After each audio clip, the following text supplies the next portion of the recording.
bem-vindo à sua sala de aula virtual.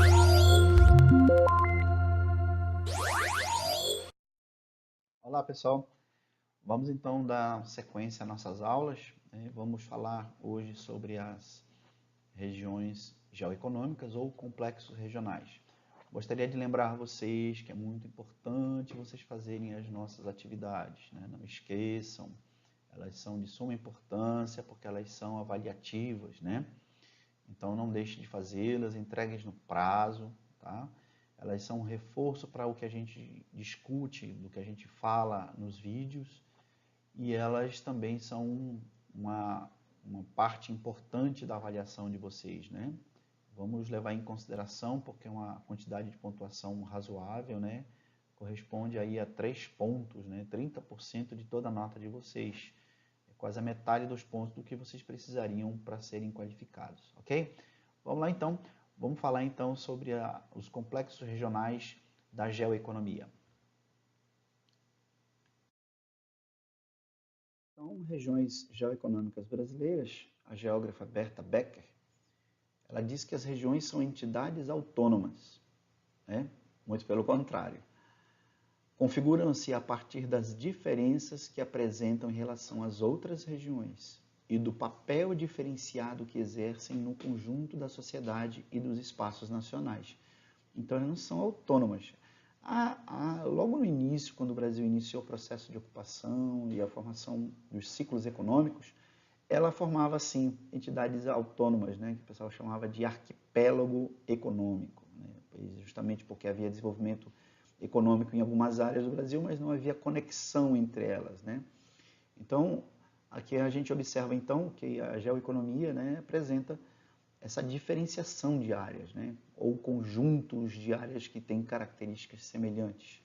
Há, sim, uma interdependência entre as que compõem o país, pois elas estão integradas a uma política e economia únicas, né? Elas não estão independentes, autônomas completamente, porque elas dependem das políticas públicas que saem do governo central, né? Então, a região amazônica, a região nordeste ou a região centro-sul, elas têm diferenciações, são áreas diferentes, mas que respeitam uma mesma lei, né? Uma mesma legislação, que é a Constituição Federal. Para estudar a dinâmica regional de um país, como o Brasil, com tantas diferenças, é importante conhecer outras formas de conhecer esse espaço, né? Outras formas de ler, né? De analisar, que é o que a geoeconomia propõe. Então, temos a do IBGE, que é a oficial, e essa que é da geoeconomia, né, que é uma outra releitura, assim como também Milton Santos apresenta uma outra divisão regional, que é técnico-científica informacional. E fica aí uma perguntinha para vocês. Qual foi o critério usado para regionalizar o Brasil, segundo o geógrafo Milton Santos? Vamos lá, então? É mais um exercíciozinho para a gente.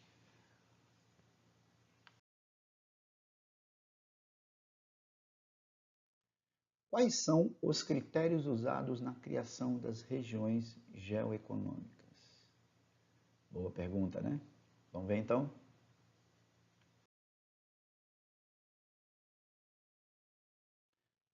O Brasil pode ser dividido em regiões, levando em conta as características socioeconômicas de cada lugar e as relações entre esses lugares. Ou seja, uma divisão que não se preocupa com as fronteiras estaduais e sim com as relações da sociedade entre si e com a natureza. Aí sim, essa região ela vai obedecer critérios mais realistas, né, do que a do IBGE. Essa regionalização destaca a desigualdade de desenvolvimento econômico, né, existente no Brasil, onde uma região industrializada como o Centro-Sul concentra maior renda e polariza as atividades. O Brasil dividido em regiões geoeconômicas não é oficial, pois foi realizada pelo governo como a do IBGE, né? Não é oficial, né? Mas ela é um aspecto interessante a ser analisado, né? Ela apresenta 3 complexos industriais: o Centro-Sul, o Nordeste e a Amazônia. Notem que agora são 3 complexos, não são mais 5, igual ao do IBGE, né? E aqui, naturalmente, vocês estão observando que o principal critério usado aqui é o nível de desenvolvimento, o nível de industrialização ou não, né? Então, por isso é geoeconomia, porque ela está associada aos aspectos econômicos desenvolvidos ou não em determinadas áreas. E essas áreas, então, são regiões, como é o caso da Centro-Sul, Nordeste e Amazônia.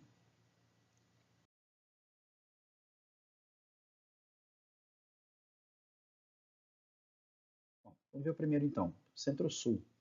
É formado pelos estados das regiões Sul e Sudeste, com exceção do norte de Minas Gerais, que está mais integrado ao complexo nordestino, e abrange também os estados do Mato Grosso do Sul, Goiás e parte do Tocantins.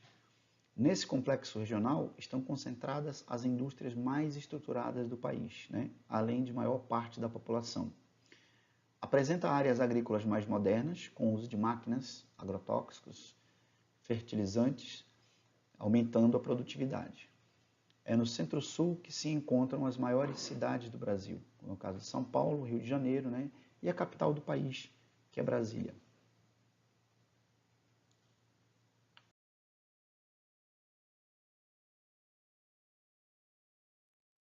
Então, notem que há uma diferença entre a regionalização da geoeconomia e a do IBGE, a começar pela quantidade de regiões. Vocês vão ver, então, por exemplo, na região Nordeste, parte norte daqui de Minas Gerais e essa parte leste do Maranhão pertence à região Nordeste. A outra parte, oeste, pertence à região amazônica, que agora não é mais região norte. Não tem o nome de região norte. É justamente por causa da floresta amazônica, do rio Amazonas, que ela recebeu esse nome. E aí você vai ter também, aqui, uma boa parte do Mato Grosso, né? A maior parte do Mato Grosso. A outra parte do Mato Grosso do Sul pertence à região Centro-Sul. E você vai ver aqui, parte do Tocantins pertence à região amazônica e parte do Tocantins pertence à região Centro-Sul. Por quê? Porque essa região aqui ela apresenta características que são mais peculiares, né? Então, você vai ver que a região sul, a região sudeste pertencente à visão do IBGE e mais uma parte da região centro-oeste pertencendo então a esse complexo regional chamado de centro-sul. Então, você vai ver que o aspecto principal de divisão aqui vai ser a industrial, né? A econômica, que vai distinguir de fato esses três grandes complexos regionais do Brasil, que vão apresentar diferenciações econômicas, né? Diferenciações sociais também.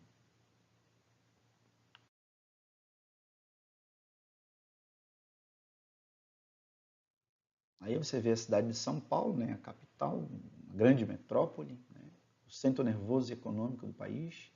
Aí a cidade de Brasília, cidade planejada, né, construída durante o governo JK.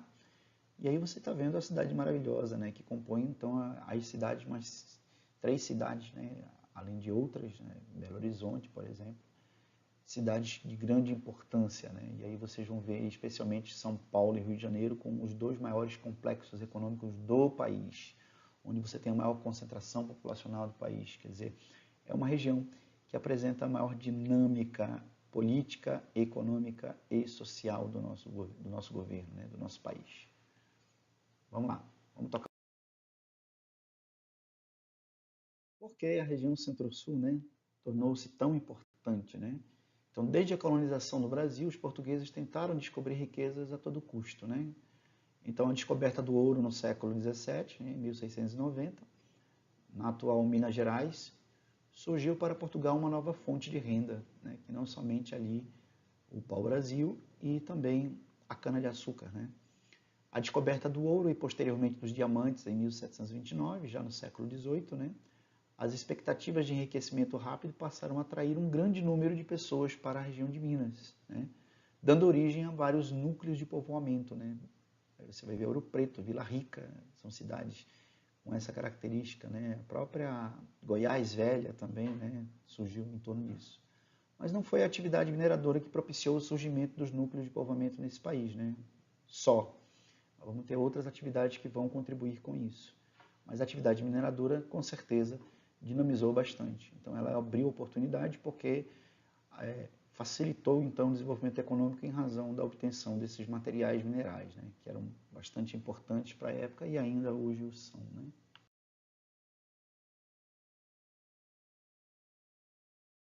A necessidade de abastecer a atividade mineradora levou ao desenvolvimento de atividades agrícolas e comerciais no sul de Minas Gerais, em São Paulo e no Rio de Janeiro, além da criação de gado no sul do Brasil. O Centro-Sul abriga hoje cerca de 60% da população brasileira, né, o que corresponde a aproximadamente 96 milhões de habitantes, e é a região mais dinâmica do Brasil. E ao longo de nossa história, as áreas que compõem o Centro-Sul, especialmente formada no eixo Rio-São Paulo, foram gradativamente se efetivando como áreas mais expressivas sob o ponto de vista econômico, financeiro e educacional. Isso aí é claro, né, que a gente vai observar isso justamente porque essas duas cidades vão ser polos industriais do Brasil, né? Você vai ver a região ali do ABCD paulista, né? Santo Antônio,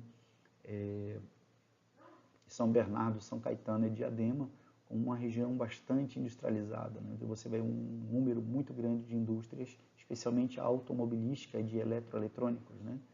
Então você vai ver aí que esse eixo Rio-São Paulo vão dar um suporte maior a elas, né? Então você vai ver um crescimento populacional considerável, significativo, e onde você vai ver o maior movimento de pessoas e mercadorias e serviços do Brasil, né? Então, onde se encontra aí as maiores densidades demográficas do estado, né, do Brasil. Por quê? Porque é justamente em razão dessa dinâmica que a região Centro-Sul construiu ao longo da sua história. Diferentemente das outras, né, ela polarizou-se mais, ela concentrou-se mais e então desenvolveu-se também sob muitos aspectos mais do que as demais, né? Mais do que a região Nordeste e mais do que a região amazônica.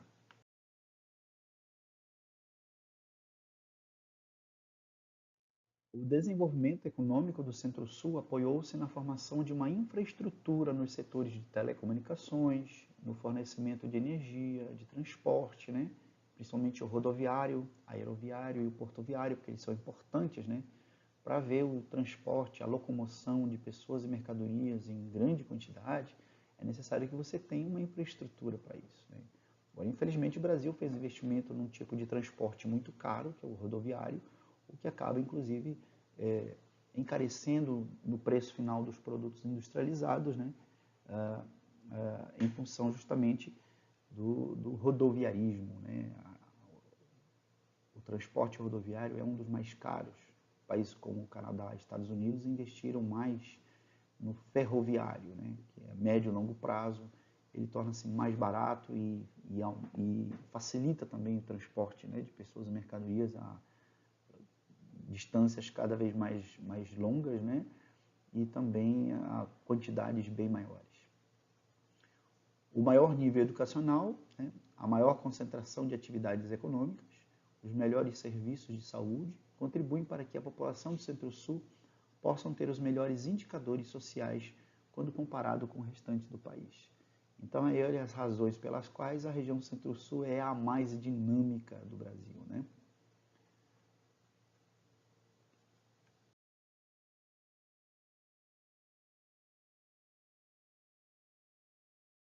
Neste complexo regional, nós temos aí Brasília, né, que é o centro das decisões políticas. Brasília é a sede do poder político nacional, o centro das decisões políticas, e há duas hipóteses, né, que podem ser levantadas a respeito da construção de Brasília e a transferência da capital do Rio de Janeiro para o interior do país, né? Então, tem duas razões pelas quais os historiadores, os geógrafos colocam, né, falando a respeito desse deslocamento da capital do Rio de Janeiro para Brasília. Então, seria pelo controle mais efetivo de um grande trecho do território nacional, né, que na verdade ele era pouco habitado, né, pouco ocupado. Então havia necessidade de criar uma política pública que pudesse levar a desenvolvimento e integração, maior integração, né, às áreas pertencentes ao território brasileiro. E o incentivo à ocupação do país, né, isso aí seria uma forma também de deslocar a capital, então isso faria então uma conexão entre a região centro-oeste, depois com a construção, por exemplo, de Belém-Brasília, né, a construção dessa estrada conectou então a região centro-oeste com a região centro-sul com a região amazônica, né? E 2, a retirada do centro do poder político do Rio de Janeiro para Brasília com o objetivo de reduzir a pressão popular, né, do governo central. Isso porque o Rio de Janeiro sofria grande pressão, né, não só popular, mas também dos empresários e tudo mais, porque o Rio de Janeiro era uma grande capital, né, um grande estado, então de grande influência e poder, e dessa forma ele deslocaria o poder administrativo para a região centro-oeste, né, para a região centro-sul, perdão, e que esse poder então estaria melhor garantido, né, ele teria uma maior facilidade. Mas hoje a gente sabe que isso não é verdade, porque a cidade de Brasília cresceu bastante, tem uma cidade satélite, né, ao redor dela, no entorno dela, e quando se trata de protestos, hoje os meios de telecomunicação são muito eficientes, né, ultrapassam em barreiras continentais. Então, hoje Brasília não sofreria tão pouca pressão popular justamente por causa da distância, né? Então, interessante esse fato.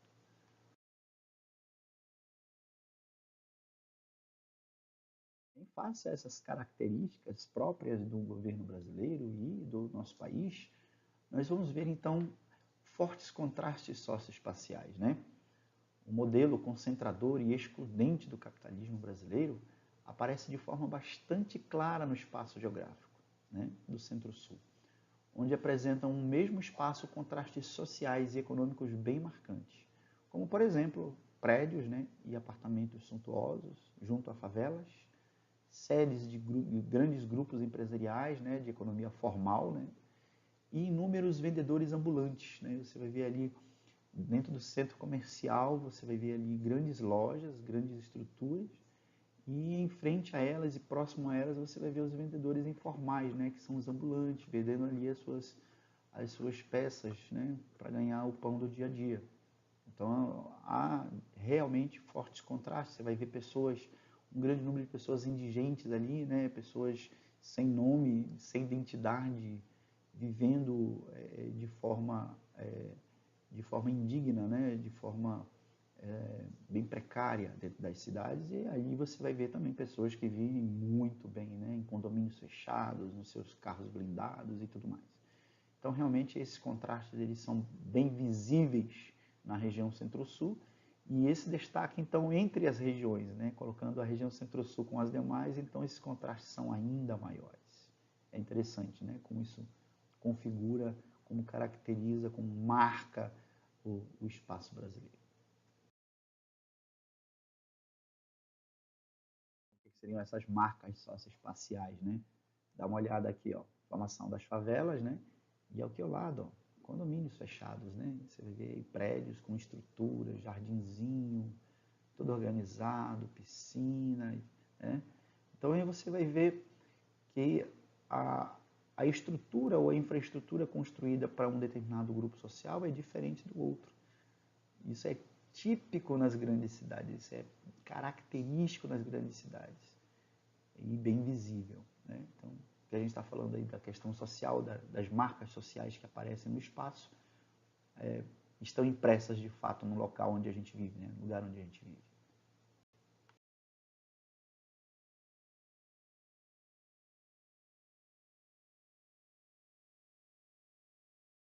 Legal, pessoal. Então, nós vamos encerrando o vídeo de hoje, né? Desse momento.